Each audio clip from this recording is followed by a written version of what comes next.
Panibagong box reveal ni Anjo Iliana kay Tito Soto. Pag-uusapan na natin ngayon. Musta kayo? Mainit-init ito, no? Sino kaya ang dating dancer at isang magandang bata? Panoon noon.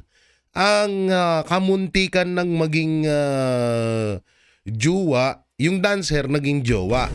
Pero itong artista na tinutukoy ko ay kamuntikan na daw, di umano, na maging jowa ni Tito Soto. Grabe na. Tindi mo, Anjo Iliana, ha? Tindi mo, ha? Tindi mo, ha? Oo, nung isang araw ho, kausap namin. Kahapon. Yung isang araw. Tama ba? Kahapon. Kahapon pala. Ay, hindi na. Tama nga. Yung isang araw. Yun na yun. Kausap po namin itong si Anjo Iliana. Habang sinushoot namin ng panibagong OBB or intro ng Banateros Brothers, no? At ayun nga, ang dami ho nating nalaman na ngayon nga po natin ilalabas. Ay, sorry. Ngayon natin ilalabas, no? Talagang ito ay talagang napakalupit at grabe pala ang mga nangyayari noon, no? At etong isang bata na ngayon ay matanda na, syempre. Dati pa yun ay nirescue ng magulang dahil daw kay Tito Soto. Naku, grabe. Ulitin ko, ha? Kapag nagka-problema po ang TBJ sa prangkisang Itbulaga, ay kakampihan at didepensahan ko pa rin sila. Pero pagdating po sa politics at pagdating dito sa isyong to, hindi ko po kakampihan si Tito Soto. At hindi ko po binabanatan dito yung TBJ. Disclaimer lang po tayo. Kasi may mga vlogger na naman yan na fake news. Binabanatan ko daw TBJ, ha? Binabanatan si Tito Soto lang sa usapang politics, ha? Hindi showbiz. So, syempre bago tayo mapunta doon, ito may papanood din ako sa inyong video from SMNI at ito yung SMNI Foundation Typhoon Tino Relief Operation.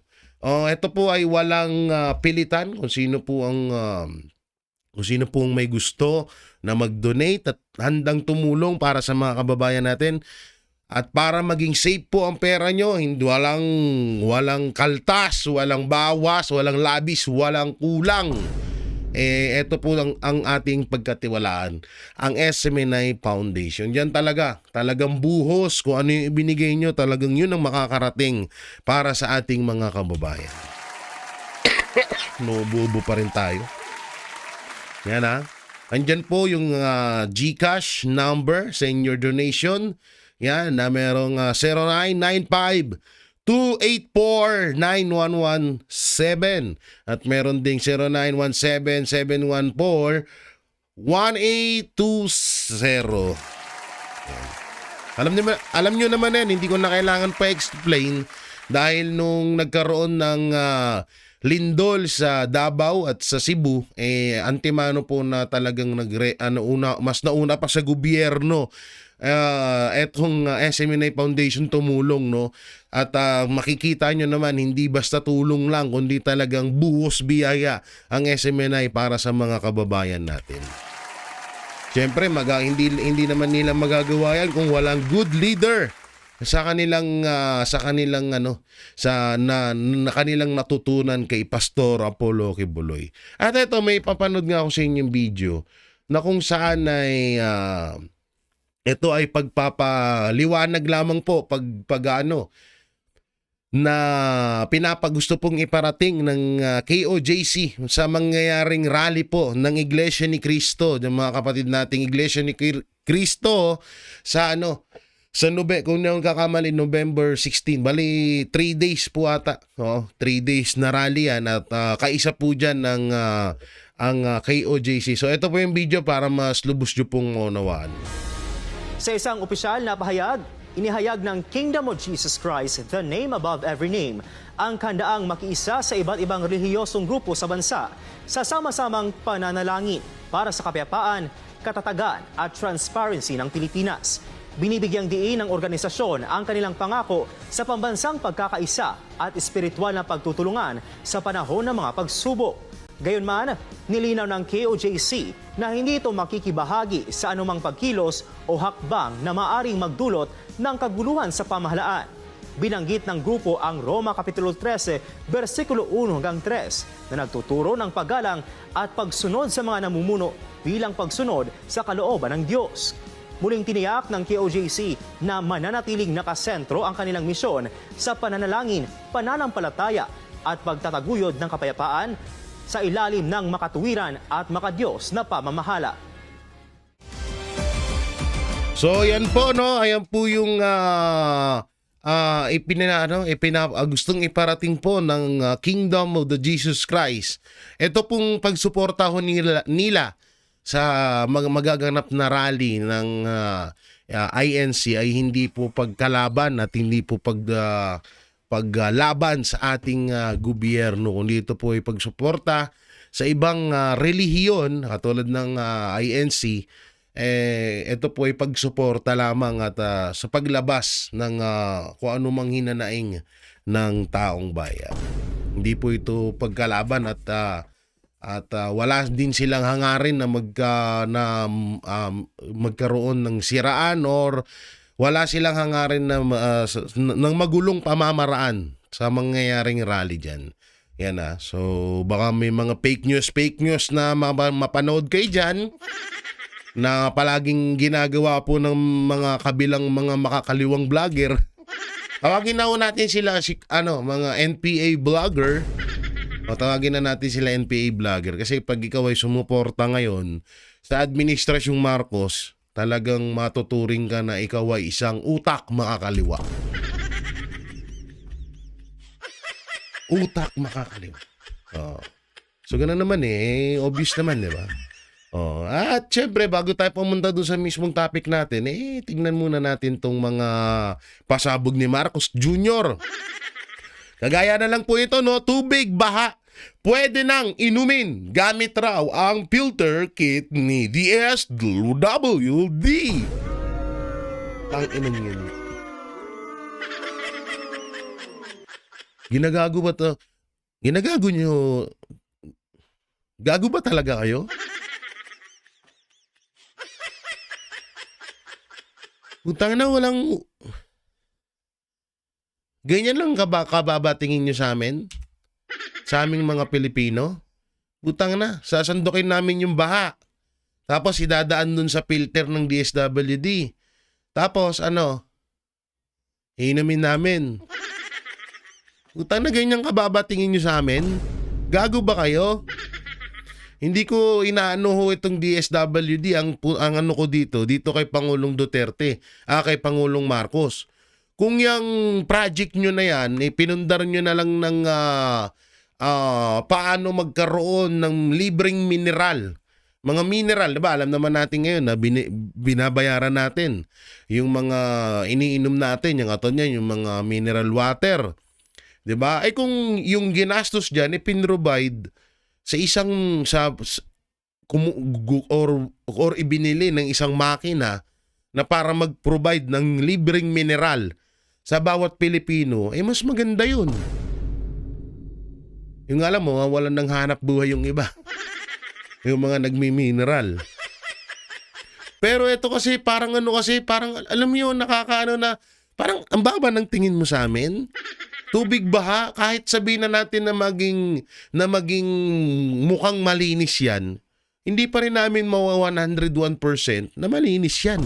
Galing sa marumi yan May kasabihan nga tayo, na ang marumi, kahit anong gawin mo, hindi yan magiging malinis. Marumi nga Parang mga politiko, di ba? Kawatan yan. Kung ginawa nila nung una, gagawin pa rin nila kasi ganun sila karumi. Tapos ngayon ito gagawin nyo sa amin. Inumin nyo kami ng ito yung mga pinagyayabang nyo, mga tanso vlogger na project ni Bongbong Marcos. Putang na, kayo na lang uminom. Mas maganda, wag nyo nang ganunin. Kulang na lang kasi, ang gawin nyo sa amin, sandukin namin yung tubig sa baha, rekta naming inumin. May pa ganito pa kayo, filter. Ayaw nyo na lang tumbukin na, oy mga Pilipino, uminom kayo ng baha. Baka nga sa sobrang stress ni Marcos Jr. sa baha, sa nangyaring baha ngayon sa Pilipinas, baka magdeklara yan na, ang mga Pilipino kapag uminom po ng baha sa Pilipinas ay mababawasan po ang baha sa Pilipinas. Kasi kung pinapaipon niya nga yung tubig tapos gagamitin sa tag-ulan Kaya nga grabe yung baha ngayon Yan ayon kay DSWD ASEC Irene Dumlao, hinatid ng kanilang ahensya ang portable water filtration kit bilang bahagi ng paghahanda sa bagyong Uwan. Tanginang yan. Ano may tutulong yan sa amin? Ang sakit nyo sa bangs. Anong may tutulong sa amin nito? Ano may tutulong yan sa mga nabagyuhan? Yung baha sasandukin. Kasi inumin. Putang ina. Trilyon ang nananakaw ng mga politiko sa pera namin, tapos kami titipirin nyo. Gago ba kayo? Administrasyon Marcos, gago ba kayo? Kupal ba kayo? Ako nagtatanong nga kung kupal kayo kasi itong ganitong gawain po, kakupalan po ito. Hindi ako sangayon dito kahit sabihin na natin na malinis yan. Bakit? Maano mo? Paano pag nagloko yung filter na yan? Hindi niya talaga masala ng maayos. Kung tayo na gusto atin, alam niyo sa ginagawa ni Marcos Jr. ngayon sa atin, parang ano parang may world war na tayo. Unti-unti niya na tayong pinapatay Sa totoo lang. Tingnan niyo yung nangyayaring baha ngayon, ang daming namamatay. Tingnan niyo to, puta na papainumin ka ng tubig baha. Di pagpatay na rin yun. Marumi yun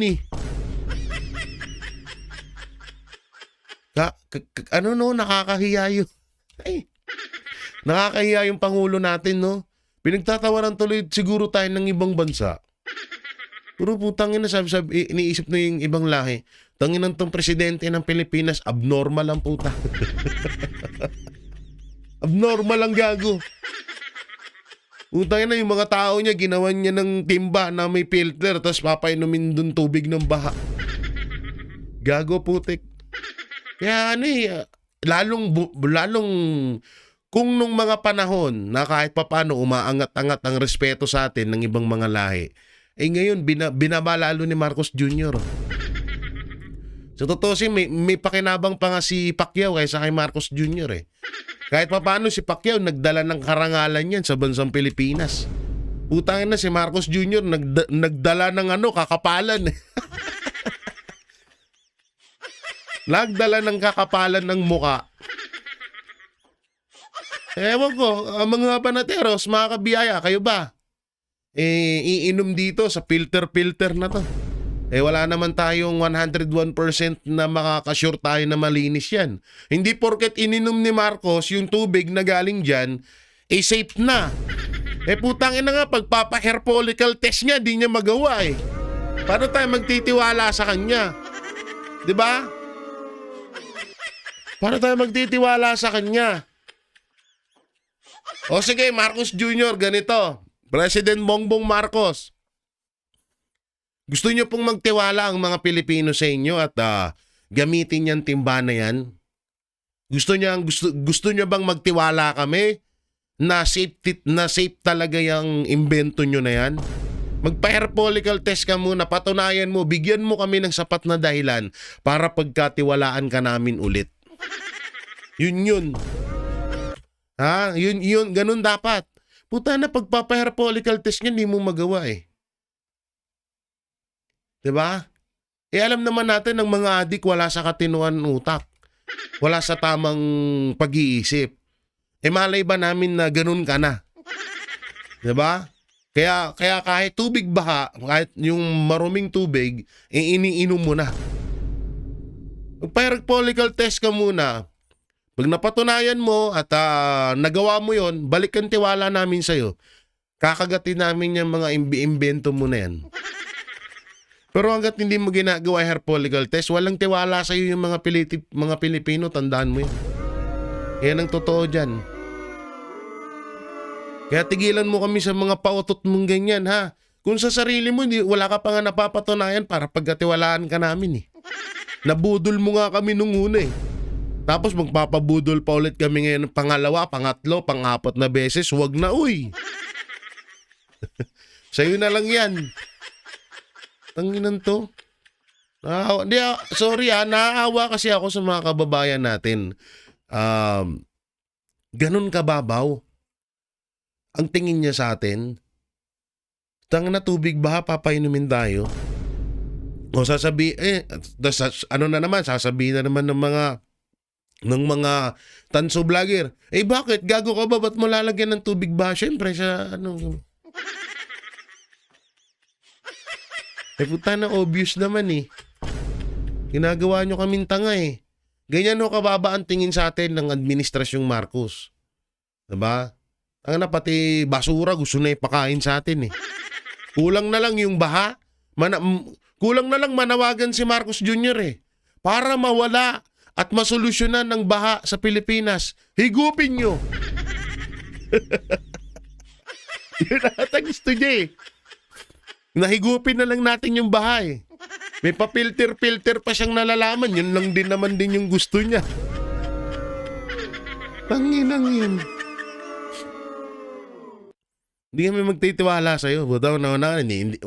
Anong batayan namin para magtiwala sa'yo? Yung kagustuhan nga namin magpa-hair follicle test ka, di mo magawa. Diba?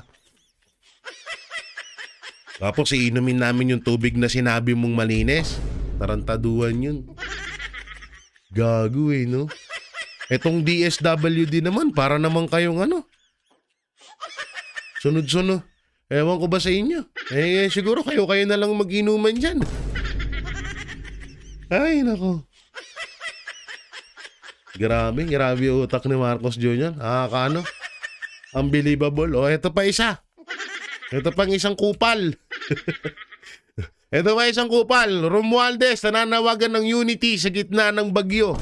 Hindi natin kayang pigilan ang bagyo, pero kaya nating paghandaan ito kung may unity at malasakit. Wow! Nakikibonggo ka na rin, ha? Idol mo si Senator Bongo? May mga malasakit ka nang naiintindihan. Ulol! May unity ang mga Pilipino noon at ngayon, meron pa rin yan. Wala lang kaming unity pagdating sa mga katulad yung mga kurap at mga magnanakaw sa kaban ng bayan. Yun, doon kami nawawalan. Tsaka, may alam ka sa unity, eh. Hindi mo nga alam kung paano mo isoli yung perang ninakaw mo sa amin. Ulol. May malasakit. May unity at may malasakit. Paano? Gaber, anong gagawin namin? Hindi natin kayang pigilan ang bagyo. Pero kaya nating paghandaan. Kung tayo na, tumulong ka. O kaya yung lalong-lalo na sa Tacloban ngayon, mga kababayan natin yan. Malamang sa malamang, isa din sila sa niyayari ng bagyo ngayon. Diba? Tulungan mo muna yung mga kalungsod mo dyan. Ang tagal-tagal nyo na silang pinakinabangan hanggang ngayon hindi umuunlad ng Tacloban. Huwag mo sabihin na galing kayo sa nagaling kayo sa matinding bagyo. Tinulungan na kayo dyan. No? Kay Martin Romualdez tong pahayag ko, hindi sa mga tiga Tacloban, ha. Ang tagal na kasi pinakinabangan ng pamilyang Romualdez. Yung Tacloban na yan hanggang ngayon walang pag-unlad. Ni Palengke nga hindi ma-upgrade. Hindi maayos, hindi mapaganda. Diba? Tapos gusto mo pa tumakbo ng presidente. Kung yung lugar mo nga di mo matulungan, buong Pilipinas pa kaya? Raulo. Lo mo. Ay, sorry. Unity, malasakit, kupal. may pag ganyan-ganyan. Ngayon, panawagan nila to. Ito pa isang kupal, oh. Saan na yun? O, yan pa isang kupal. Di ba? O, yan, oh. Si Admiral. Abutong ina. Level up si tanga ba? Admiral. Rally. Gadon. Nananawagan ng unity. Sana ano kaya. Sana baka sapakin ka ni Lupi, ha? Ano ka na pala ngayon? Marine ka na. Ito na, nag-level up na si Gago, eh, no? Ito yung mga ito yung mga tuta ni Marcos Jr., eh. Yung sandamakmak din na tanga. Oh, ito yung lawyer na 2 beses na disbar. Unang-una sa kasaysayan ng bansang Pilipinas. Sabi niya rito, kami ay taus-pusong nakikiramay sa mga naapektuhan ng pagbaha sa Cebu. Naway nananatili ang pag-asa, pagkakaisa at tulong mula sa komunidad. Nakikiramay ka lang, sir, no? Bawasan mo, bulungan mo si Marcos Jr. tsaka si Martin Romualdez.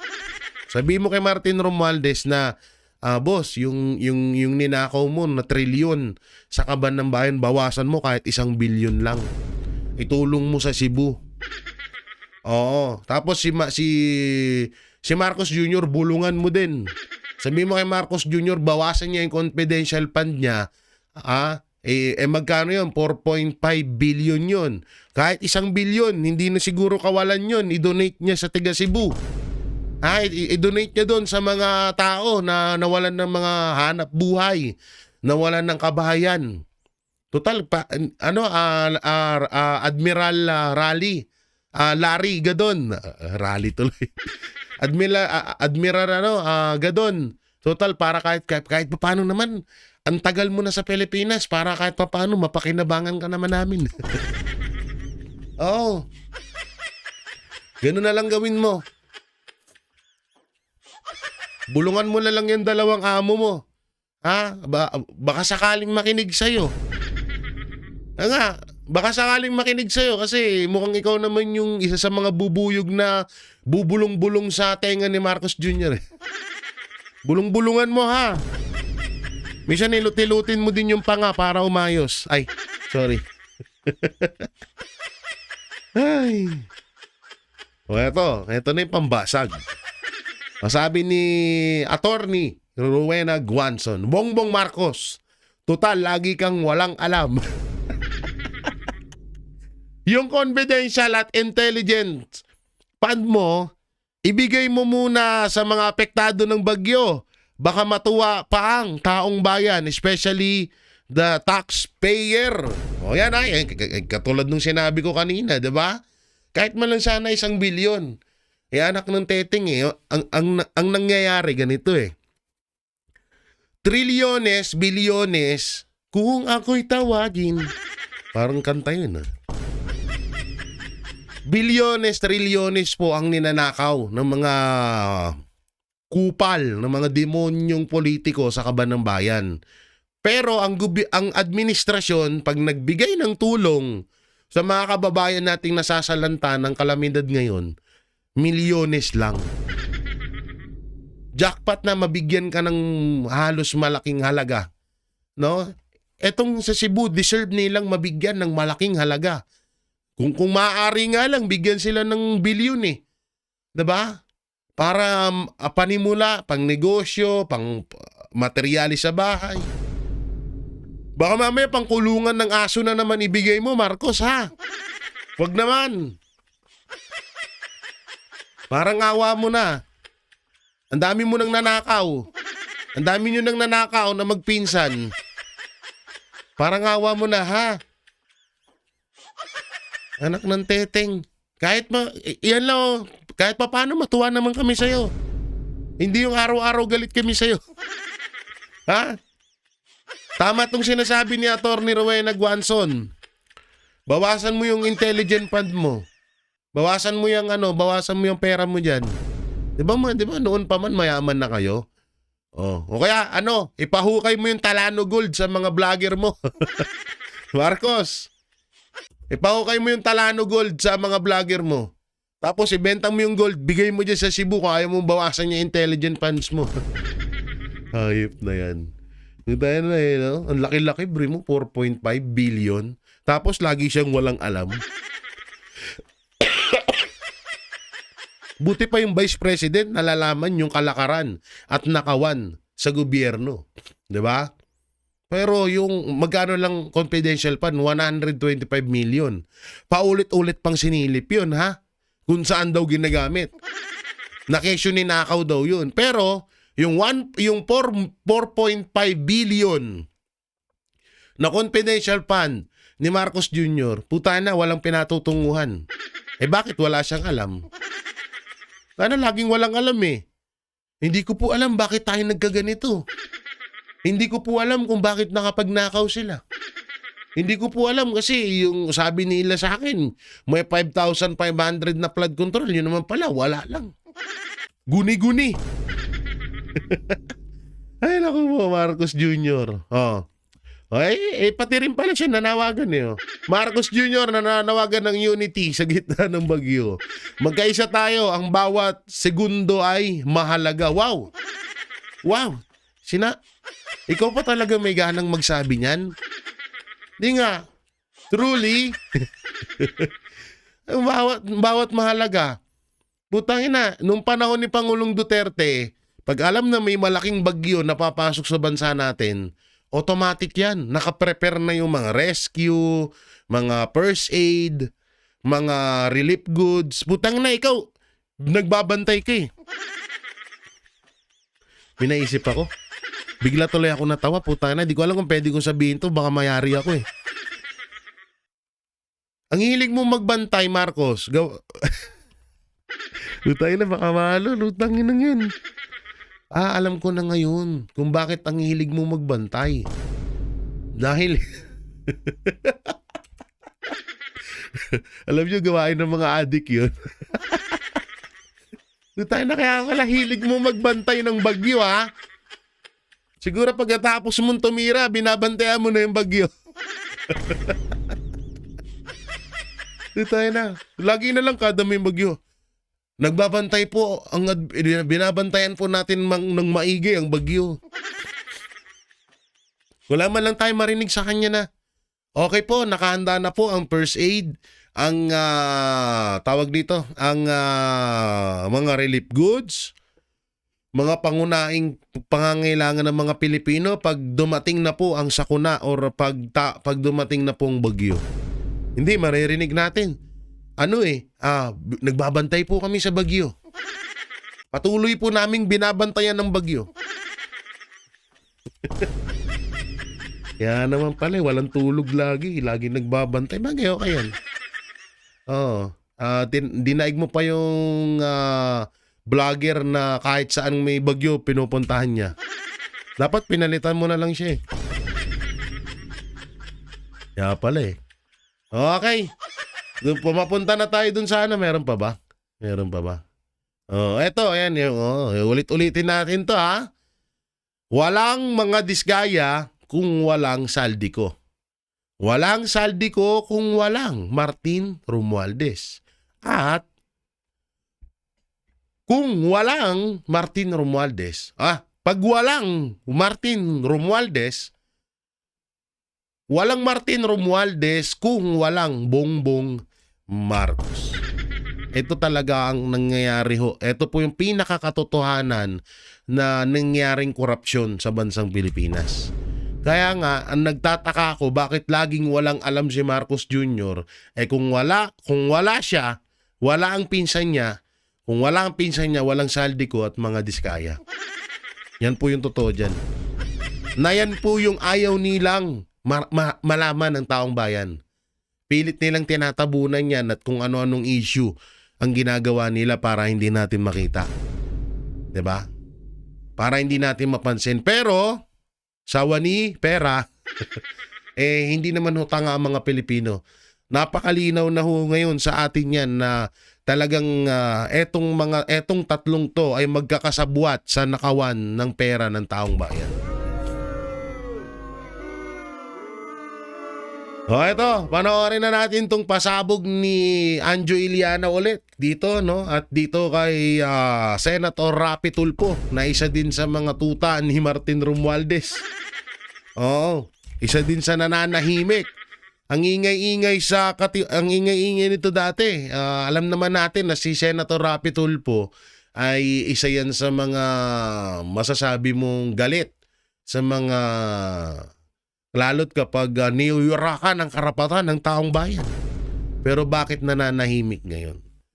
So panoorin namin, mamaya natin sa i-reveal yung about dun sa dancer at sa dalagita na kinuha sa Itbulaga. Dahil kay Tito Soto daw. Eto, pasok.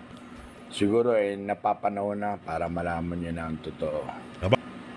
Kung bakit may samaan ng loob kay Tito Vicente Soto.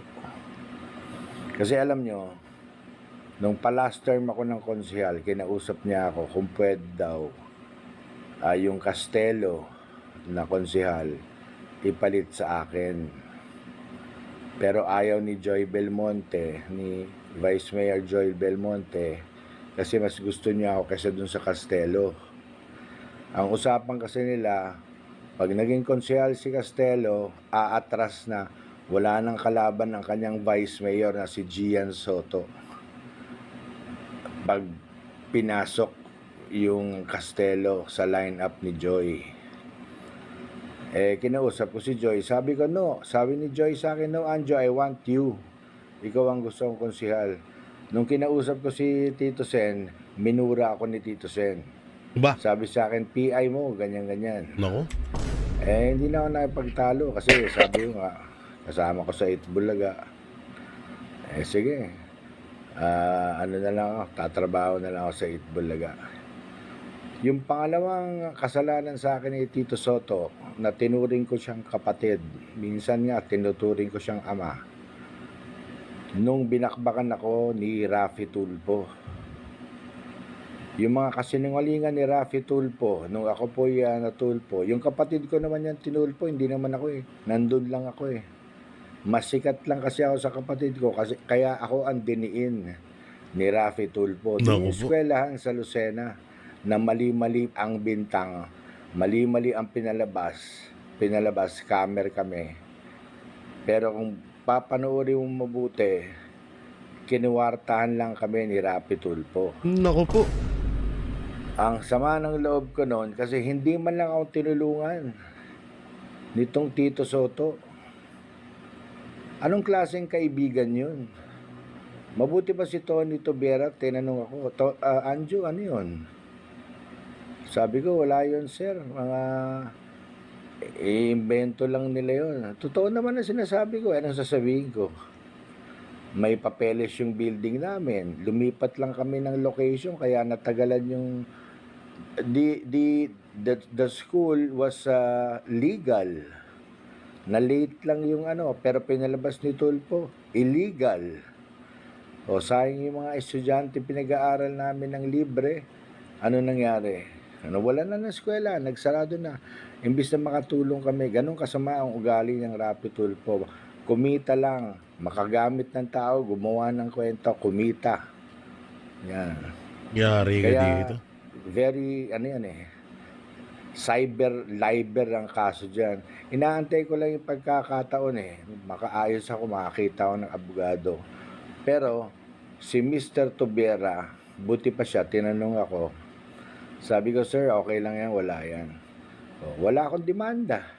Wala akong kahit anong reklamo. Bakit? Kasi yung eskwela namin maayos. Meron ba naman eskwela na 13 years nang umaandar tapos illegal? Hinanapan lang ng butas nitong Rafi Tulfo. Tapos yung dalawang estudyante na nagreklamo, nung pinacheck namin, hindi pa pala naka-enroll. So hindi ko alam kung anong motive ng 5 hanggang 7 estudyante out of thousands na pinag-aral namin. Pero going back, kaya ang sama ng loob ko kay Tito Sen, natakot siya kay Rafi Tulfo at iniwasan na ako. Kumbaga, feeling niya, guilty na ako.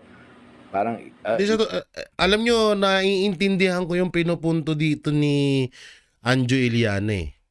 Bilang isa kang tinuturing ang kaibigan at alam naman natin na kung ano yung pwedeng maitulong ni Tito Sen dito kay Anjo Iliana sa, ayun nga eh, hindi naman pala totoong illegal yung eskwelahan ni Anjo noon. At hindi naman totoo na scammer sila, no? Talagang kahit naman din ako, sino nang maiisip ko, si Tito Soto makakatulong sa akin. Una-una, malaki at malawak ang niyan ng tinatawag na impluwensya or kapangyarihan, ganun. Ngayon nga, napakalawak nga eh. Tropa pa nga sila ni Martin Romualdez eh. Diba? So, kahit naman sino din, yun at yun ang iisipin, ay, pingi akong tulong nga Tito Soto. Siyempre, kaibigan mo naman, diba? So, yun nga lang, hindi siya nakakuha ng tulong. At ika nga ni Anjo Iliana, takot nga daw si Tito Soto kay Rafi Tulfo. Nako po. lumayo tayo dyan kay Anjo. Scammer pala yan. Tinan nyo, Tulfo, Grabe. tinan mo yung effect. Sinira mo yung pagkatao ko, sinira mo yung buhay ko, mga kaibigan ko. At si Tito Sen naman, ang sama ng loob ko sa'yo, akala ko ba mayabang ka? Hindi mayabang. Akala ko ba matapang ka? Ba't di mo ako pinagtanggol? Ba't di mo ako pinagtanggol? Akala ko ba para tayo magkakapatid? Yun yung unang sama ng loob ko dyan kay Tito Sen. Pag mga matataas na tao, wala na. Kakalimutan na yung mas maliliit na taong kaibigan niya. Yun lang. Kinuwento Sakit ko lang nun. sa inyo to kung saan nagsimula ang samaan namin ng loob ni Vicente Soto III. Mention Yung talaga. No? senador ngayon na yan. Kaya yun lang po, naikwento ko lang kasi para alam nyo kung saan nagsimula. Maraming salamat po, marami pa yan. Maraming salamat po at abangan ang susunod na kabanata. Nako, marami pa daw pala. Yes, good evening. At nako, napakaraming bashers, panay paninira, left and right. Sabi ko, paano ba tumigil to? Naisip ko, ganito na lang, para matapos na ito. Punta ako ng Blue Ribbon Committee. Yun.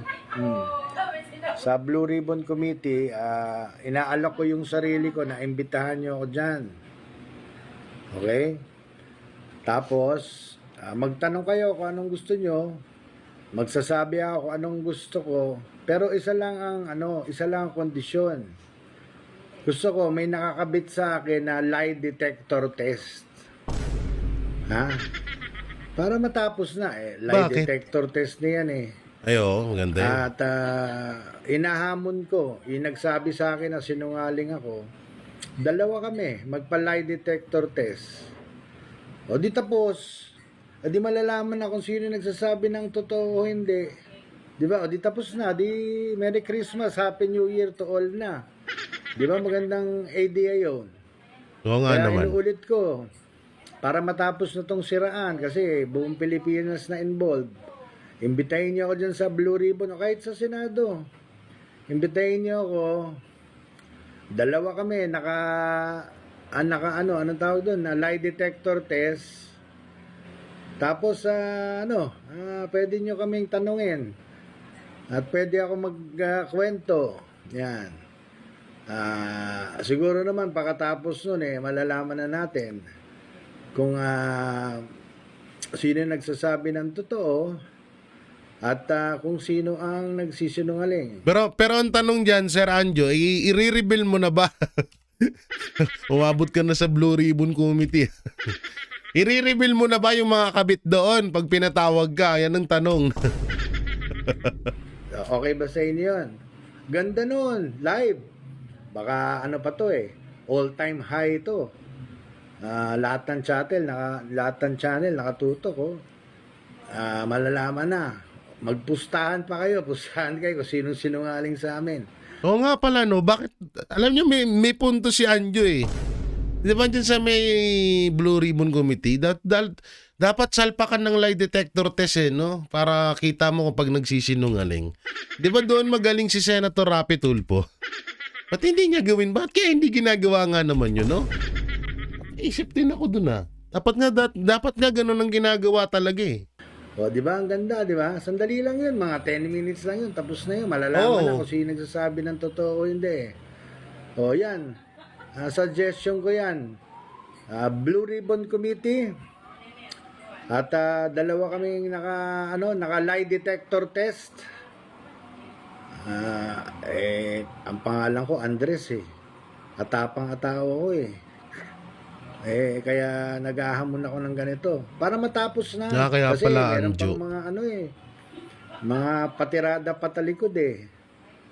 O di, tapusin na natin to. Diyan tayo sa, Blue Ribbon Committee o sa Senado. Tapos lie detector test. Kaming dalawa. Naku, hindi ka papatawag ni Soto. parusa? Hindi kayo papatawag ni Soto. Oo, siya yung Senate President ngayon eh. Pag nagsinungaling, wala. Ano lang, malaman lang kung sinong sinungaling sa amin, di ba? Ang cute, di ba? Okay, yan po yung aking hamon sa Senado. Sa 24 nakaupong Senado, baka pwede naman, 10 minutes lang naman yan eh. Okay? Baka pwedeng pagbigyan nyo naman yung taong bayan. Taong bayan, para naman masayahan yung taong bayan dahil puro na lang pangungurakot, puro na lang baha ang nakikita nila sa news. Pero ano ibig sabihin mo sa Ranjo? Ano ba yan? Interviewin nga namin to si Sir Ranjo. Interviewin namin nga to. Siya ata ang magiging namin unang may interview sa bagong sa pagbabalik ng Banateros sa SMNI. Vox Populi. Yan, So si Sir Ranjo ata, di ko lang alam kung sure kasi narinig ko sa usapan nila ni Banat Bay na gusto niyang i-invite to para ma-interview. Kasi dito, sa punto ni Anjo Iliana, bakit siya kailangan ipatawag sa Blue Ribbon? May nalalaman ba si Anjo Iliana na baka etong si Tito Soto ay involved din sa flood control scam? Patay tayo dyan. Hindi kaya ganon? Hindi kaya si Rapi Tulfo at Tito Soto ay involved din sa flood control scam? Naku po. Kasi parang yun ang gustong ipunto ni Anjo Iliana eh. Artisto, may bago silang papanoorin, masaya. Sino ang nagsasabi ng totoo? Habang tumitindi ang Si Raulo no? Hindi, kasi parang ganun yung punto niya eh. So yun na nga. Kukwento ko na ngayon narinig ko sa usapan nila Banat Bay. Kasi tinapos kasi tumawag pa ulit si Anjo Iliana. No, pagkatapos hindi na sa live. Kasi yung una, yung nandoon sa channel natin, sa video natin. Eto po, papakita ko lang sa inyo. Pwede nyo itong dalawin. Etong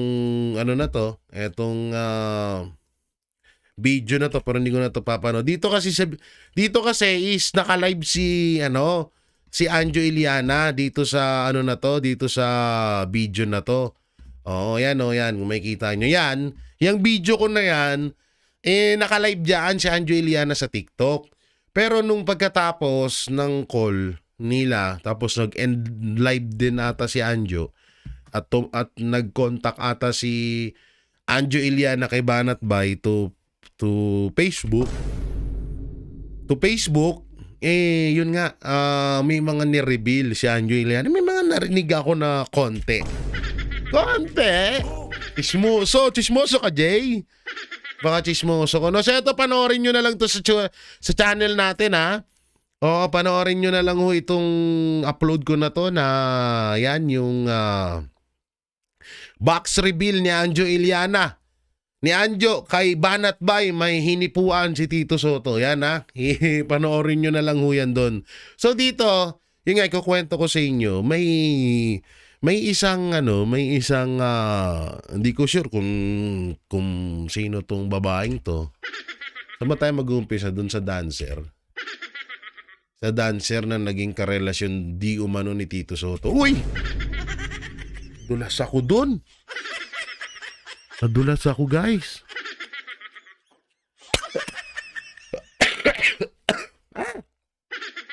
Doon nga, yun nga yung about nga doon sa may dancer daw na may dancer daw na nakarelasyon daw din si Tito Soto. Oo, ayon doon sa narinig ko doon sa cellphone. Di umano.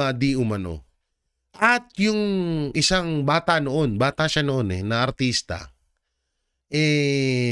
sinagip ng kanyang ina or parang nung natutunugan na ng nanay niya na medyo delikado itong anak ko, dito sa kay Tito Soto, sinagip daw yun.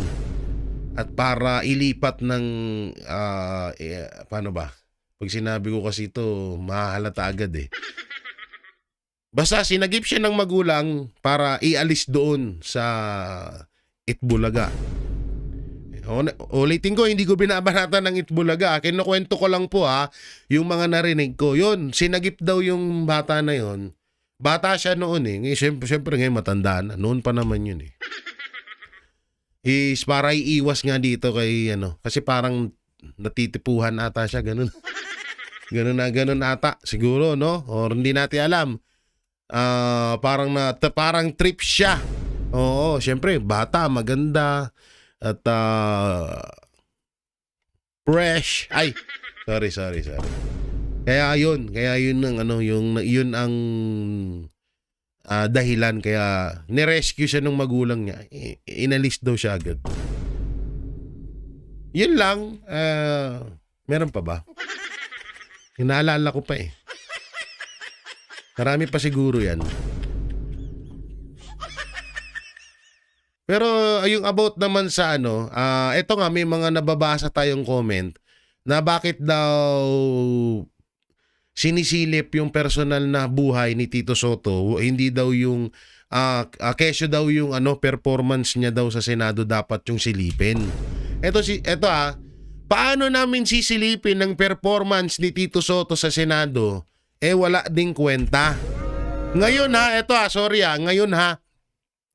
ngayon ho ang tinutukoy ko kasi nung mga una naman okay naman si Tito Soto eh. Wala tayong at pinagyabang ko pa nga yan, 'di ba? Pinagmamalaki ko pa yan, 'di ba? Pero ngayon sablay na sablay talaga si Tito Soto ngayon. Kaya kahit ako na malapit sa TBJ, malapit ang puso ko sa Tito Vic and Joey, lalong-lalo na kay Master Henyo Joey De Leon. Hindi ko kayang ipagtanggol si Tito Soto dahil nakikita akong mali eh. Maling-mali yung ginagawa ni Tito Soto eh. Palyado eh. Parang magpapanggap lang ako? Hindi ako magsasalita? Mapatungkol sa nakikita ko kay Tito Soto ngayon bilang isang senador, bilang isang Senate President. Ulitin ko nga sa inyo noon, okay si Tito Soto, walang problema. Pero ngayon, talagang naging siya, naging matatawag na nating naging basura siya.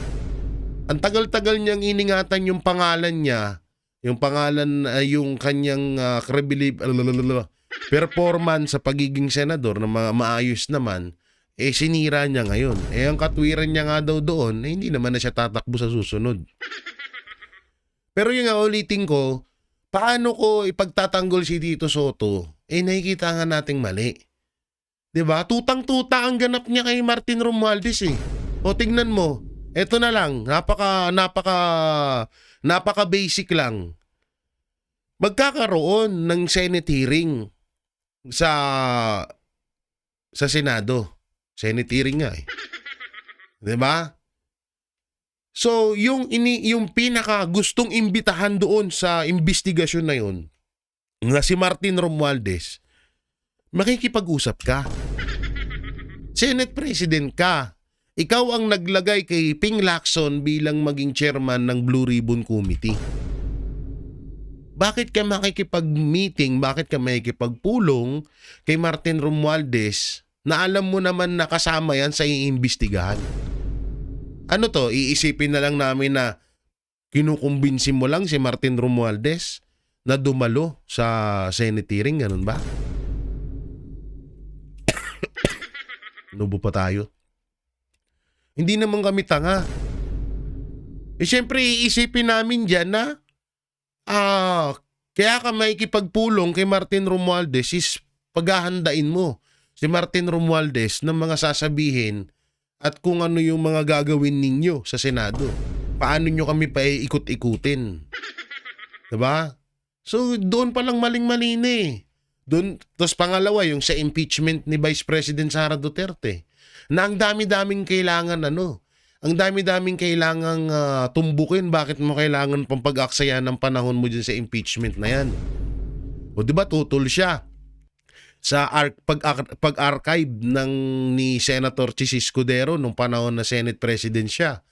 Tutol si Tito Soto doon sa archive na yon sa impeachment ni VP Sara Duterte. Bakit daw in-archive?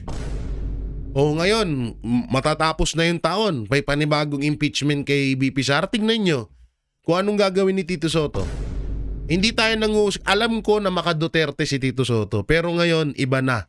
Ibang-iba na ang Tito Sotong nakikita natin. So bakit? Kaya ako, hindi ko talaga siya kayang ipagtanggol na eh. 'Di ba? Hindi ko na siya kaya pagtanggol. Kitang-kita mo na yung pagkakamali eh. Paano ko siya mapagtatanggol? Nandito nga tayo, ayan nga kasabihan namin ng mga balateros. Pag tama palakpakan, pag mali banatan. Kahit sino ka pa, kahit masahanay ka pa ng mga Duterte, kung alam naming mali, babanatan ka namin. Hindi pa pwedeng gano'n eh. Kami-kami na nga lang ang isa sa mga pinapakinggan din ng mga Pilipino na sa katotohanan na pagbabalita eh. Tapos kukonsintihin namin, tolerate namin yung pagkakamali porket idol namin. Hindi pa pwede yun. Hindi po pwede yun. No? Porket idol ko, porket naging TBJ ako dati at nakasama ko tong sila Tito Soto. Tapos ngayon na siya ay Senate President, siya ay Senador, may mali siyang ginagawa, kukonsintihin ko. Hindi po pwede yun. Wala ho sa vocabulary ko yung ganun. No? Hindi ho mangyayari yun sa akin. Diba? So ganun lang ho yun. Kaya yung mga vlogger dyan na kino-content ako ngayon na wala daw utang. Tsaka wait lang. Bakit ako magkakaroon ng utang na loob kay Tito Soto? Bakit? Nung naging TBJ Defender ba ako, binabayaran niya ba ako? Hindi naman bakit ako magkakautang na loob kay Tito Soto? Nagutom ba ako ng gusto tas nangingi ako ng pera kay Tito Soto? Kaya tigil-tigilan niyo ako ng mga ganyan niyo. Sasabihin, may mga napapanood ako na si Jay, binabanata na si Tito Soto. Oo, nandito naman ako sa mundo ng politics. Binabanatan ko ba siya nung nasa mundo ako ng showbiz? Hindi naman. Bakit? Pwedeng mangyari ulit yun. Halimbawa, magkaroon ng problema ulit sa titulo ng Itbulaga. Halimbawa, hindi sumunod si Tito Soto sa kagustuhan ni Martin Romualdez. Halimbawa lamang to hindi sumunod si Tito Soto sa kagustuhan ni Martin Romualdez. Kinampihan ni Martin Romualdez ang mga halusos. Binali yung decision ng korte na sa Tito Vic and Joey mapunta yung titulo. Anong gagawin ko? Ipagtatanggol ko pa rin ng TBJ. Diba? Kasi deserve talaga nila yung titulong Itbulaga eh. Pero pag usapang Senado, sa usapang politics, at nakikita kong mali na yung ginagawa ni Tito Soto at obvious naman natuta siya ni Martin Romualdez, ba't ko siya kakampihan? Gago ka ba? Hindi ko gagawin yun, no? Tanginang yan. Kahit ganito lang tong channel ko, hindi ako magpapakain ng basura sa mga nanonood sa akin. Yan ang tatandaan nyo. So yun mga barateros, mga kabiyaya, nung may kukomento nyo ho dito sa mga pasabog ni Anjo Iliana at dito sa kinakaharap na issue ni Tito Soto mapatungkol sa pagiging tuta niya kay Martin Romualdez. Comment nyo lang po dyan sa baba at ating babasahin yan. At syempre, pakishare naman itong video na to, pakilike and share at pakisuportahan din po ang SMNI. At ito rin po yung SMNI, pakisuportahan po ang SMNI, ang DCAR 1026 at abangan nyo po ang pagbabalik ng Banateros Brothers. No, muli nyo na ulit may ano na naman tayo, bakbakan na naman. At syempre, sa mga gusto ulit sa mga ito po, wala pong pilitan. Sa mga gusto lamang na magpaabot ng tulong para sa mga kababayan natin na sasalanta ng typhoon ngayon, ng mga bagyo ngayon, ng mga kalamidad, dito na ho kayo magpadala at magtiwala sa SMNI Foundation. Talagang katiwa-tiwala, walang labis, walang kulang ang inyong tulong na ipapadala para sa mga kababayan natin. At syempre, pakidamay na rin ng mga Banateros Brothers.